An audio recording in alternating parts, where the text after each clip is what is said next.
The Rockford IceHogs close out their three-game Texas road trip tonight as they rematch with the San Antonio Rampage at AT&T Center. Hello, everybody. Joseph Zakshesky once again back with you. It's good to see you. Let's take a closer look at tonight's showdown with your IceHogs game preview.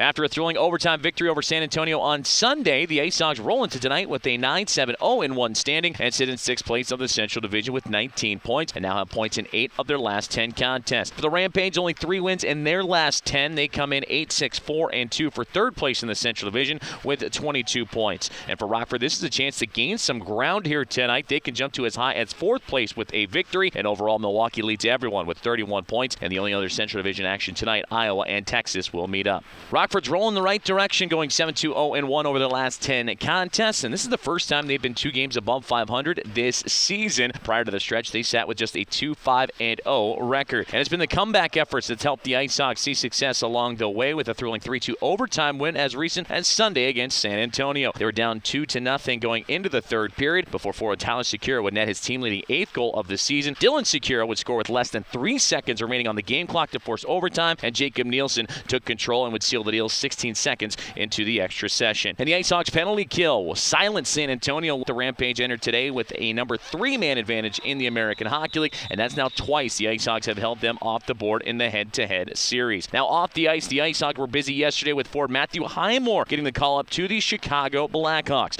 Through 17 games with the IceHogs this season, 10 points for him, but a feel-good story, battling back from injury after only skating in 12 games a season ago. From a Rampage perspective, tonight is game number 3 of a 6-game homestand at AT&T Center, and they have been picking up points, but they're in need of victories. They only have 3 wins over their last 10 contests, but points in 6 of those games with 2 overtime setbacks and 1 shootout loss. And the powerful trio has been tripped up by the IceHogs on Sunday for Nathan Walker without a point on Sunday afternoon, but he enters today tied for 3rd in the American Hockey League with 22 points and tied for 2nd with 12 goals and saw a 3-game point streak come to an end. Forward Michael Vecchione is tied for 2nd in the league with Walker with 12 tallies. He had 1 assist on Sunday, and forward Jordan Cairo would see a 4-game streak come to a close as well. And that trio had factored into at least a tally in 16 of the 20 games for the Rampage so far this year. Head-to-head tonight is the 3rd of 8 meetings between the 2 clubs this season. The IceHogs are 2-0, but it'll be the last meeting for a little while. The IceHogs won't see San Antonio until February 7th in Rockford. And this building has been tough overall to play in for the IceHogs. Granted, they did get the victory on Sunday, but that would snap a 4-game skid at AT&T Center. And in fact, the IceHogs are 2-5-1-2 in their last 10 games in San Antonio.